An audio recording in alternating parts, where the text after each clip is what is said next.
Hello and welcome to the Lesbian Lounge, a podcast for the girls who like girls. I'm your host and your resident lesbian big sister, Juliet Taylor, and I'm here to answer your guys' questions, give advice on your dilemmas, and of course, chat about your wildest lesbian dating stories. So grab a drink, get comfy, and welcome into the Lesbian Lounge. Welcome back, everybody. It is officially we are a go. 2026 is happening. Last week was New Year's Day. Last year was 2025, but now we're full steam ahead, 2026, making it the best year possible of our lives. I hope it's off to a good start. We're a week in. Hopefully we're still managing to keep up with our New Year's resolutions. Hopefully they haven't died off already. Fingers crossed for you all. But how is everybody doing? Have we been up to anything exciting? I know I, for one, have, and I have some super exciting things I can finally talk to you all about today. So shall we just jump straight on into that? So if you follow me over on Instagram, or if you've been listening to the podcast, you will have heard me talking about a show called The Floor. So remember when I went to Amsterdam in October for this weird solo trip? It wasn't a solo trip. I was actually going out there to film the show. So I had been approached, I think in August time, to fill in an application for the show. I'd done all that. I did an Zoom audition, a phone call audition, and an in-person audition, and then passed all of the auditions and was told that I was going to be one of the contestants flying out to Amsterdam to take part on The Floor, which is Rob Brydon's newest quiz show on ITV. Yes, Uncle Bryn from Gavin and Stacey. I have met, I have spoke to, I have been in the same room as him. He was the host of The Floor. So yeah, it was so exciting, and I can now officially tell you all what my category was. So I had the category, drumroll please, of footballers, which I was thrilled about. So of course today I have worn my Arsenal shirt. Take a guess in the comments if you can guess which player is on the back of my shirt. I'll give you a clue. It's one of the women's players. If you can guess, you get 10 points from me. 10 points to Hogwarts. What the hell? Gryffindor, Hufflepuff, whatever the house is, you get 10 points.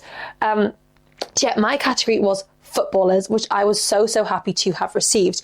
You can basically, throughout all of the auditions, they're getting to know you, know your personality, know what category they think would suit you.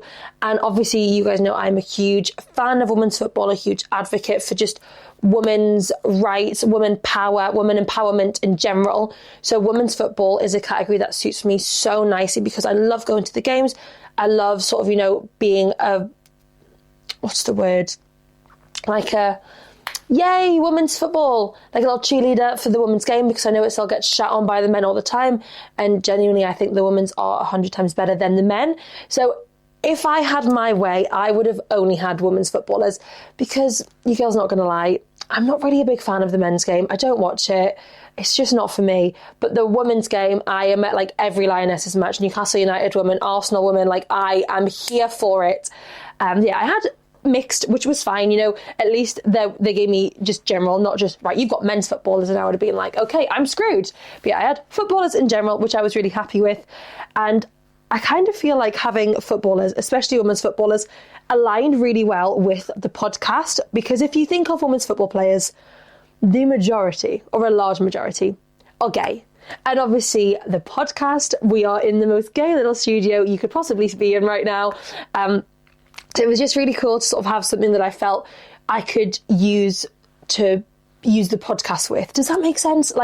I didn't want a category that had no alignment to the podcast, because really the whole reason for me going on the show was to give the podcast a platform and to put the podcast out there. So if they'd given me the category of, for example, one of the categories was the Beatles, that wouldn't align so well with the Lesbian Lounge. But having footballers, women's footballers, lesbian footballers, you get to the Lesbian Lounge. So it's really nice to be able to sort of, when I'm doing advertising for the show, I'm able to speak a lot about the podcast at the same time. So I had a feature in the Newcastle Chronicle, and they sort of spoke about the podcast and, how much it's growing, how well it's doing. Also, we hit 15K. How did I miss that out? We hit 15K downloads last week, guys. I am over the moon. It feels like literally it was a couple of months ago that we only hit 10k and we're already at 15k. mind blown. Thank you. Yeah, we spoke about, sort of the growth of the podcast, where it's come from, the point of it, because really I've told you this so many times, but the point of this podcast is here to be your safe space, to be your lesbian big sister, where you can ask those questions. You can admit the most horrifying dating experience that's ever happened to you without fear of judgment or embarrassment, without fear of people finding out who it is, because it's all anonymous, right? So I think I really do think this podcast is so special, and to sort of have like newspapers reaching out and want to talk about that too makes me so happy. And, I said this to the newspaper. If you cast your mind back, maybe even 2-3 years ago, if there was a quiz show on the TV and there was a category of footballers, no way in hell would a woman have had that category. It just wouldn't have been the case. So to be here in 2026, we filmed in 2025 obviously, but 2026 as a queer woman with the category of footballers, I think that is so empowering. It shows anyone out there watching the TV at home, well, if a girl can have the category of footballers, then I can go and play football. I can, be who I truly am. Seeing a lesbian on TV, oh my God, I can be like that one day. So it was so incredible to sort of have that link to the podcast when I was out there, and just getting to meet all of these people. Obviously, there was 81 of us players, so getting to meet all of them, hearing about like their lives. There was a couple of the queer people there, and what I think was really cool is fashion icons was a queer man. Footballers was a queer woman.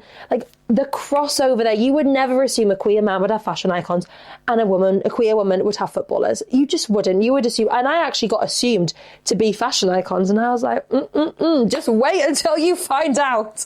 So just the fact that they were so open to being inclusive and, doing things different to the norm, and, pushing those societal standards, because that's exactly what I do here at the podcast.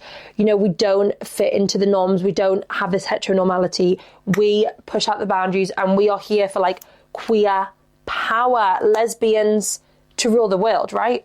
Lesbian God is a lesbian. Lesbians rule the world, right? Like, shall we do what we did? Well, did we kill the dinosaurs, or did the dinosaurs just kind of like get blown up? I don't know. But shall we just do that to men? Shall lesbians just rule the world? Who run the world? Lesbians, right? Because we are fucking iconic and powerful. And now we're on TV talking about footballers. So it's so exciting. If you have ITV, ITVX, I believe you can only get that if you're in the UK. So any of my international listeners, you might need a VPN. And actually, one of the guys from the show, he was away when the first episode aired, and he said he paid £10 for a month's UK VPN. So it's not really that expensive. So if you wanted to watch it, you can watch it on ITV1 and ITVX every Sunday at 7 p.m. for the next 10 weeks. The winner of the show takes home a cash prize of £50,000. So you guys will just have to keep watching to see if I took home the cash prize and to see how I did on the show. And also just, cheer me on, tagging me in a little Instagram story if you spot me in the episodes. I did quite well in episode 1. I had a little bit of airtime. So it's just all really exciting. And I'm so glad I can finally tell you guys, right? Because for so long it was, I've been away to film a secret project. I can probably tell you that it was in Amsterdam. Then it was the secret project's getting announced soon. Then it was, I'm on a TV show. Then it was, I'm on the floor, but I can't tell you my category. And now I can tell you all. Obviously, I can't tell you the results of the show, but in 10 weeks' time, we can have a deep dive into that and chat all about that. But for now, I can tell you that I'm on the floor on ITV, ITVX, with the category of footballers. How exciting! Do I have any other exciting updates? I think I do. In a week's time, next Saturday, the 18th of January, I am going to Iceland. I'm so excited. It's a little family trip with my girlfriend's family. So it's me and my girlfriend, her mum, her dad, her brother, and her brother's friend. And it's all of us work in the bar as well. So Lucy's brother Jack, his friend Ellis, works in the Raven. So it's kind of like a family/work trip, but obviously we're not doing any work. We're going to celebrate the incredible success of the Raven. Opened in July, and it's just continued to soar ever since. Pun intended, because ravens soar through the sky, right? Did you all like my Raven impression then? So it's going to be really nice just to celebrate all things to do with the Raven, celebrate Lucy because she's just done so incredible. A lot of bars you go to, they just have this like generic cocktail menu, right? Porn style martinis, espresso martinis. Good for them. Lucy has handcrafted a full cocktail menu. They have the classics, but then they have the signature cocktails, which Lucy has like literally used her clever little brain to go, okay, if we use this much lime juice and this much vodka, this will taste like this, right? And she also did an autumn cocktail menu, a winter cocktail menu. She's making us some floor themed cocktails because we're having a little floor meetup on the 25th of Jan. So it's going to be so nice to see everybody. We're going to watch one of the episodes together, have a little catch up, and Lucy's making us 2 special cocktails. So she's just so clever. So it's going to be nice to celebrate her and just not do any work for a week, right? Like, they've been so busy. She's constantly at this bar like 11:30 till bloody 1:30 at night sometimes.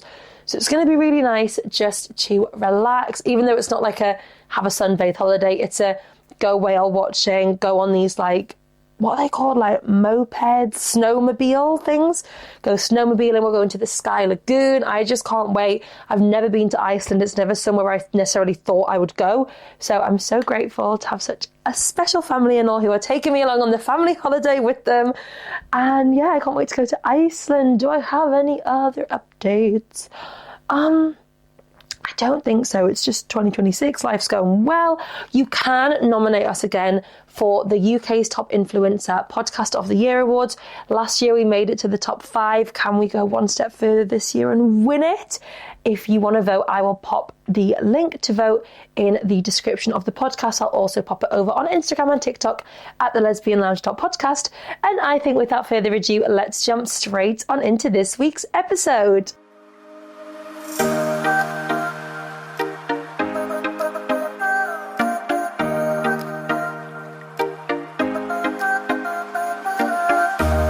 So this week's question of the week is, what is the most dramatic thing you have done to impress a woman? So think this could be like something you've done before a date, something you've done after a date, something you've done to like, you had date 1 and you're like, okay, I really like this girl, I need to impress her. She told me she liked creme brulee, so I've now hired a private creme brulee chef to come and like cook us creme brulee at date number 2, right? I want like the most dramatic things, not like, oh, she said she liked dairy milk, so I bought her a bar of dairy milk. No, I want like, she said she liked bald girls, so I shaved my hair off. We want the drama, okay? So, first one, where I like the confidence. I don't need to do anything dramatic. I just accidentally pull. Fair enough. You must just have the allure. I filled my room with 100 red balloons and fairy lights with 100 red roses to ask her to be my girlfriend. Okay, I'm here for that. Imagine you like sitting blowing up 100 balloons, getting 100 roses just to ask her to be your girlfriend. That is precious. I love it. I wrote a song for them. Iconic. I'm here for that. Like, this is the level of dramatic we're talking, right? When like love letters, fuck them. I want a full-on song. I want you to get on your knee, play guitar and propose to me, right? Was long distance, so I spent £100 on some roses and a teddy for Valentine's Day just so she would have something.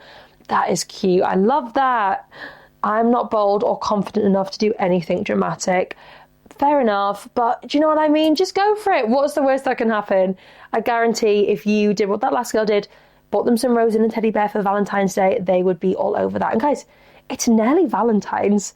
How exciting. We need to think of something like cool to do for Valentine's Day. Maybe like speed dating or something fun for Valentine's Day. Let me know your ideas. I learned her native language. Okay, this is the level of dramatic I am talking about. She's from Spain. You're from England. You don't speak Spanish, but you learned Spanish so you could woo her in Spanish. I'm so here for that. Twerked. Okay, that's giving dramatic. Twerking for them. I love it. I learned the piano. Okay, yeah, I'm so here for that. Maybe she said she loved listening to the piano, so you said, yeah, watch the space. And then you're like, la, la, la, la, la, playing them a song. So here for that. I haven't really. I was high on acid when I met my partner. Fair. I mean, that's giving dramatic in itself, right? We're here for it. Bought her a fossil of her favourite dinosaur from her favourite fossil shop. Here for that. Iconic. You know what though? I feel like some of these things, like, are they giving bare minimum? Like, we should be buying roses and teddy bears for Valentine's anyway. We want 100 balloons anyway. That should be bare minimum. Is that bare minimum or princess treatment, right? Because for me, everything's bare minimum. Like, everything. Foot rubs, bare minimum, not princess treatment, right? I got a tattoo, and it's my only tattoo to this day still. Wow. I'd love to know if the tattoo is like her name, the date you got together. I feel like that is a dramatic thing to do, right? You go on like a couple dates with the girl. Oh my God, I'm going to get your name tattooed on me. And then you've got like Lucy, 2nd of May. Was it 2nd? No, 11th of May. That's it. 11th of May, 2025, like on your arm forever, right? I hope you're still together, because that would be worse if not. Wrote her a 5-page letter, LOL. Okay, yeah. If you're writing love letters and not songs, it needs to be 5 pages bare minimum, right? A 1-page love letter, it's not going to cut it anymore. It needs to be a full love letter. You know what I just remembered? I feel like I forgot to give you guys like the final update of my advent calendar that Lucy did for me. There was 3 gorgeous love letters in there. I think I told you all about most of them. For like day 16, she did 16 things she loved about me. I got pajamas, I got skincare. It was just the most thoughtful thing anyone's ever done for me. So thank you, babe, for my favourite present ever, my advent calendar. And also my promise ring. I guess that's kind of has to be my main favourite present, but my advent calendar I love too. I travelled an extra 400 miles just to see her for dinner, but spoiler alert, it didn't work. 400 miles? Like, how far is that? Let's Google.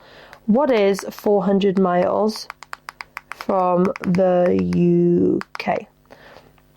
400 miles from the UK, roughly 640 kilometres, covers most of Western Europe, reaching to France, Belgium, the Netherlands, Germany, and even parts of Spain. Wow. So you literally got on a flight, say from England to Paris, just to go for dinner with her, and then it didn't even work out. I hope you got a cheap plane ticket or a Eurostar. Okay, I'll do 2 more. Travelled 9 hours for a first date. That's dedication. Like, where, if we think, say I'm in Newcastle, I can get a train to London in like 3 hours. Probably driving would take like 6-7 hours. So maybe like Cornwall, like somewhere down south, would that be 9 hours? Probably. That is commitment. Like, if you drove down and back in one night for the date, or did you become a U-Haul lesbian and drive down and then just like move in there for the next 5 months of your life, right? Okay, final one. I paid her bills. No way. Like, for the month, for the year, for life, did you pay off all her debt?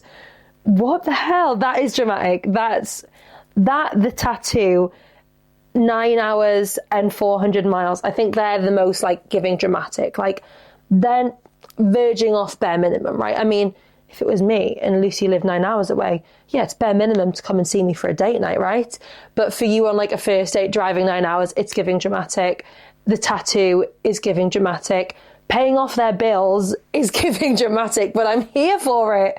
Like, was that a first date? And she was like, oh God, yeah, like, sorry, I would love to go halves with you, but like, I'm really in debt. Like, I've got so many bills to pay. And she was like, don't worry, I'll pay for the meal. And here's £1,000, pay off your debt, pay your car and your phone bill for the month. Happy days, right?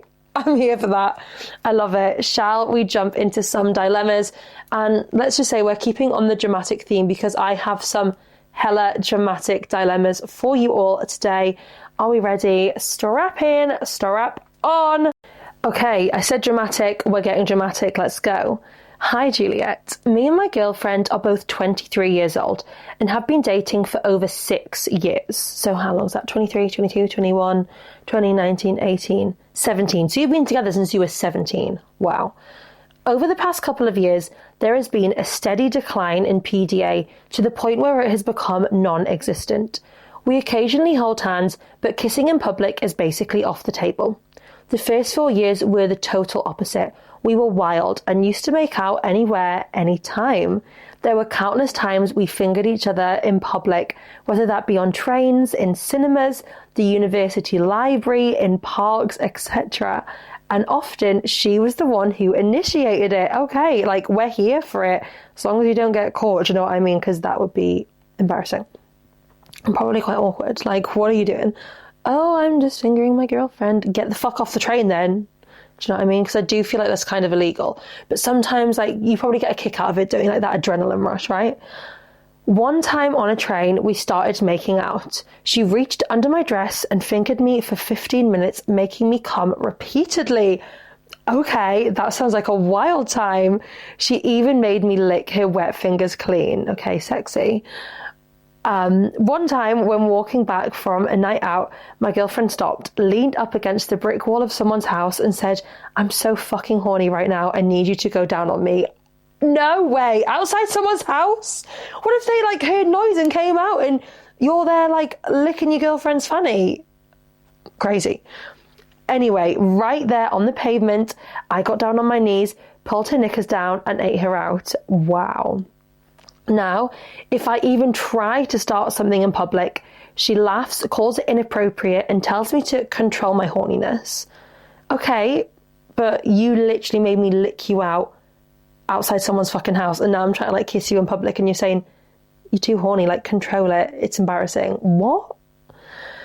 When I remind her of all the crazy things we used to do, she laughs and tells me that we were young and immature back then. I get that some of it was reckless, but now even kissing is a no-go. Yeah, so like you've done the reckless things, you get that, but now like even trying to just kiss her in public, it's like a big no-no. That's strange. I wonder like what's changed in her head. Maybe she just had like a realization being like, this like wasn't right. Or maybe like, you never know, like one of her friends was like, "I saw you guys like on the train, what were you doing?" And she just like realized, okay, maybe this is too much, maybe I need to take a step back, and maybe got a bit embarrassed, like because someone spotted what you guys were doing potentially. Our sex life at home has changed too. Okay, I feel like that changes everything, because clearly if she'd like gotten embarrassed, she'd still be fine doing everything at home, right? The sex itself is still great when it happens, but it's lost all spontaneity. It's almost always on weekends, usually at the same time. Okay, so she's clearly just thinking like, right, Sundays at 6 o'clock, I'll get it on. The rest of the time, no thank you. Weekday sex only happens if I initiate, and I don't want to be the one always asking. I want my girlfriend to be horny for it as well, grab me and rip my clothes off just like she used to. We used to fuck all the time, sometimes multiple times a day. I know we're not university students anymore and have jobs, so sex multiple times a day isn't realistic. But even when we initially started working, it wasn't like this. For example, one evening I came back from work and had only just walked through the door and taken my coat off when my girlfriend greeted me completely naked apart from the strap and harness she was wearing. No way! That's sexy, right? Imagine coming home from work, like you're tired after a long day, and then boom, your girlfriend like drops her dressing gown and she's got the strap on. That's wild. Before I knew it, I was face down on the hallway floor. She yanked up my skirt, buried the full length of the strap on inside of me, and proceeded to fuck my brains out whilst chatting absolute filth. This is something from a book, right? Like, surely, like, people have, like, sex fantasies about this. Like, you were living someone's absolute sex fantasy. My girlfriend tells me the lack of spontaneity is just what happens when you get older and have real jobs and responsibilities. I feel like something has had to happen for her to just like completely shift. And I guess you said it's been like more of like a steady decline. It's not been like 100 to 0 really fast, but like over time she's been like doing less. But I do think it's strange that like the sex at home has changed as well. Like fair enough, maybe thinking, okay, like I've had my spell of being fingered on a train or fingering you on a train, like that needs to calm down now. Let's just save it for the bedroom. But the fact that the bedroom is being like affected as well, something's had to have like shifted in her brain for this to happen. I know it's not a major thing and I love my girlfriend more than ever. I'm just pondering if the regimented sex life and a lack of PDA is really a consequence of getting older. Perhaps I haven't let myself grow out of that wild, immature phase. Or is there something I can do to bring back even a little bit of the spontaneous, can't keep our hands off each other spark? I'm a bit flawed with this one, you know, pun intended, the flaw.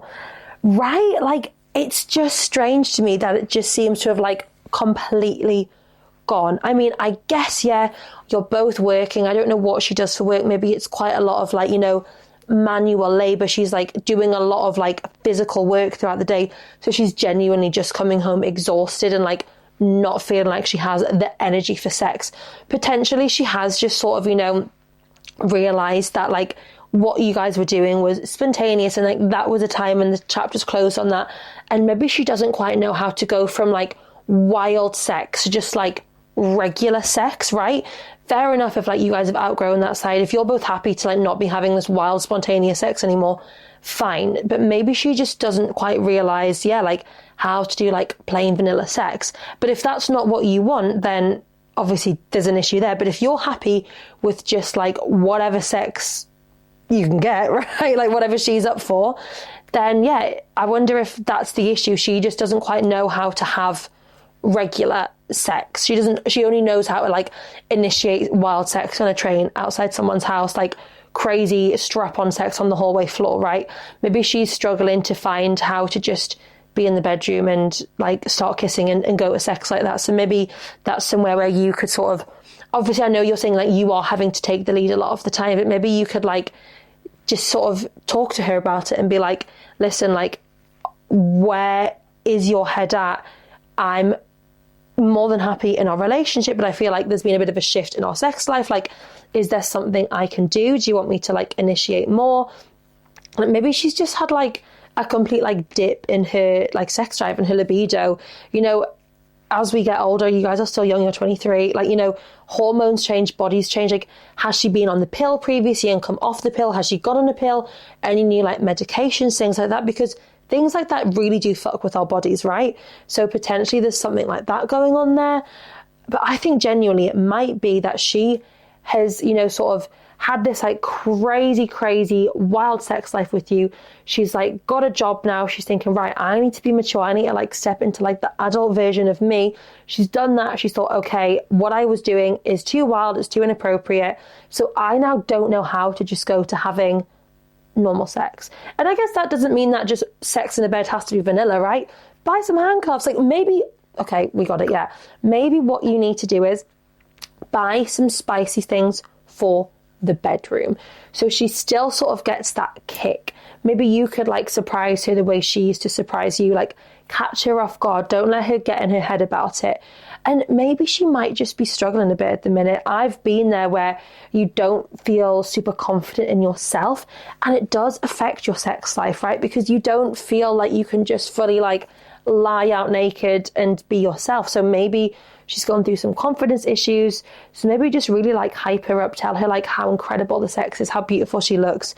I saw a TikTok actually. I don't know if anyone follows Taz and Alessia. They're a couple from Australia.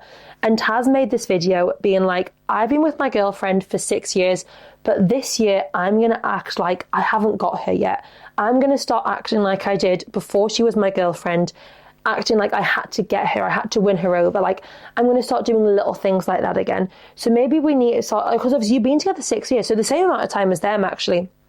So maybe things have just got a bit comfortable. Maybe she's not feeling like the spark that she used to feel around you because, you know, you're both busy with work now. You come home and, you know, doing your emails, marking books, I don't know what you're doing, but maybe she's just feeling like that spark's kind of died down a bit. So maybe if you go out of your way to plan like a really romantic date night, you know, be like, babe, I've changed the sheets, baby, I've bought this for us to try. Like maybe if you sort of initiate in that sense, and that's not even then you initiating sex, right?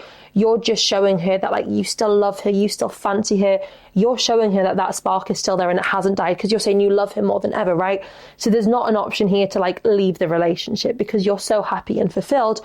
We just need to sort out the sex situation.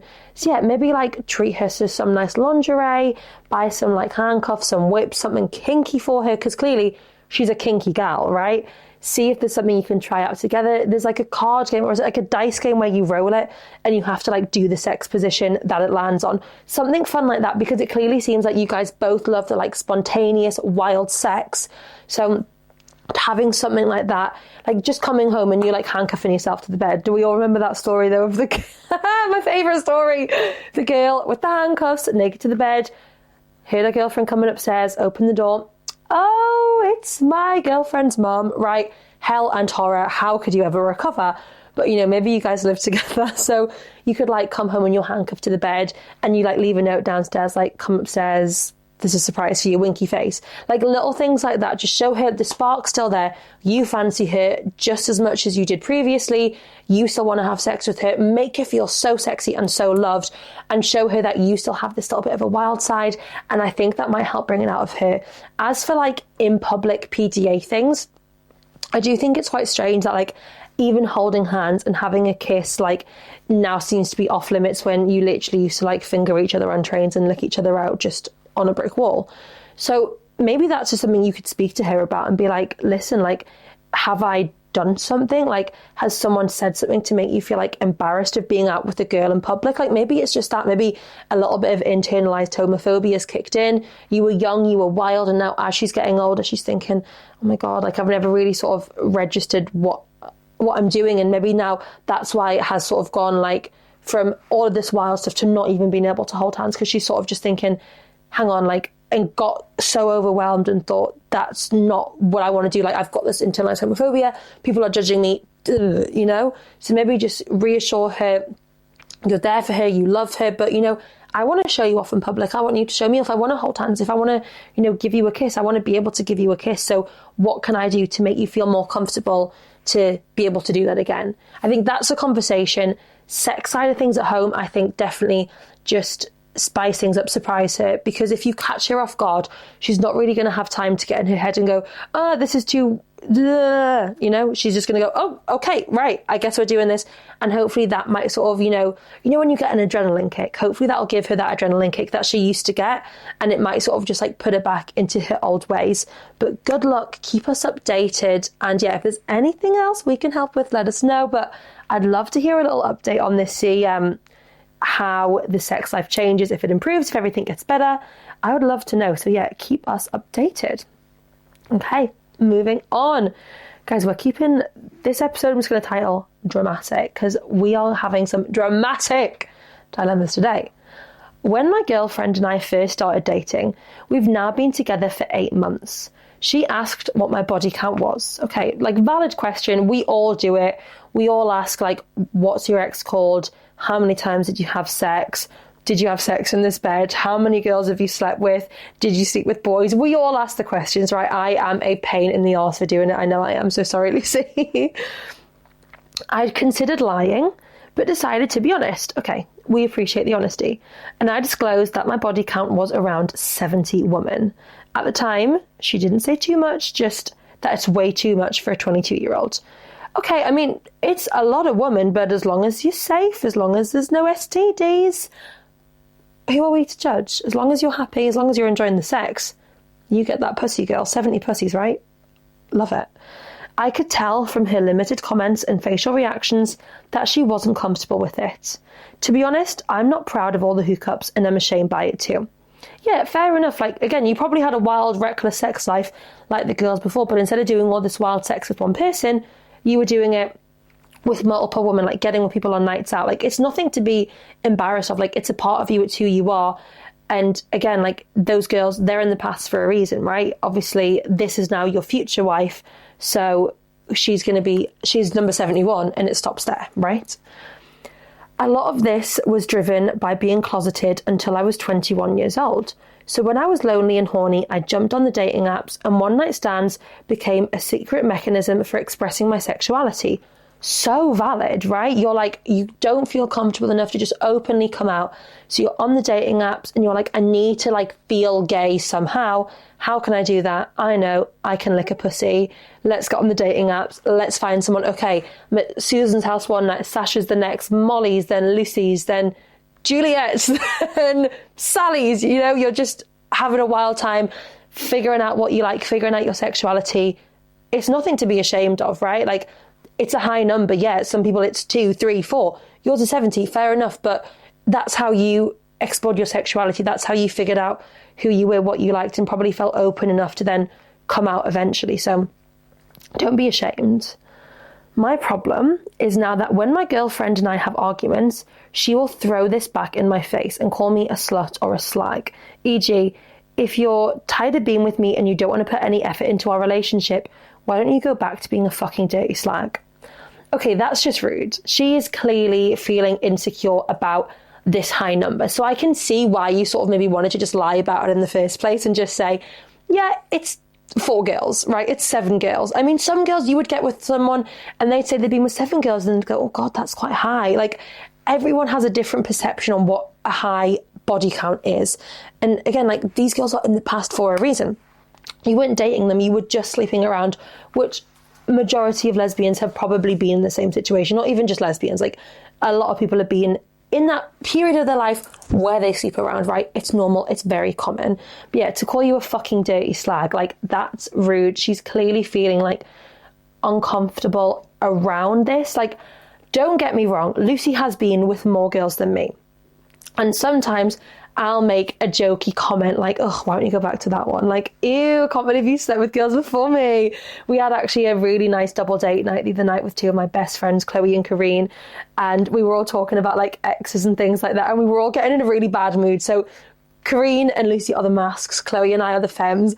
And I don't even know where we were getting to the conversation from, but we were just talking about exes and we just put ourselves in the worst mood ever. Like, ew, how dare you be with girls before us?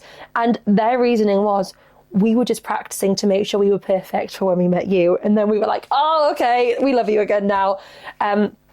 Yeah, clearly she has a little bit of, I don't know necessarily why she feels almost like she's threatened by this number, right? Like, because she knows you've been with so many women. She probably maybe just gets in her head sometimes and thinks, you've been with so many girls, like, surely I can't be your favourite. Surely you have to miss one of those other girls that you slept with.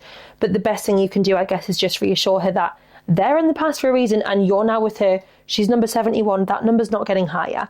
But yeah, to call you a dirty fucking slag, that's not fair. So we need to sort of get to the bottom of this more. The argument doesn't even have to be over a major issue. It can be a minor thing. For example, after cooking, I didn't clean up straight away and the kitchen was a bit messy. She snapped and said, you're such an immature slag who half-asses everything. Okay, I think this girl has anger issues because fair enough, like, I'm a messy girl, Lucy gets annoyed at me, but she would never talk to me like that. She's talking down to you. She's not even trying to make this into a joke. Like, she's genuinely just talking down to you. That's not fair and that's not on. Other times she'll accuse me of not really wanting commitment and asks, I'm just another notch on your bedpost, aren't I? These comments hurt a lot. They make me feel like a villain and like my past will always define me in her eyes. I regret telling her the truth. If I'd lied, I don't think we'd be dealing with this right now. I can't erase my past and I'm struggling to convince her that I love her and I'm committed to the relationship. Will things change the longer we're in a relationship and she recognises how committed I am, or is this an unresolvable situation? Okay, at the start, before we'd heard the name she'd called you, I thought maybe she's just a bit insecure.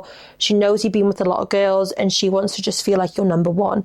But the way she's speaking to you, like, you have to genuinely put yourself, like, first in the situation and think, is that how I deserve to be spoken to and treated in a relationship just because of my past? Because I promise you, like, there are other girls out there who you'll tell them your body count is 70. I don't think anyone's going to go, oh, whoop-de-doo, I'm so happy that your body count's 70. Like, that makes me feel great. Like, I don't think there's going to be many girls that are going to love the idea of that. But there's 100% girls out there that aren't going to make you feel shamed for that and, you know, talk to you horribly. Like, she's not even joking. She's literally like, you're an immature slag. Like, do you even want to be with me?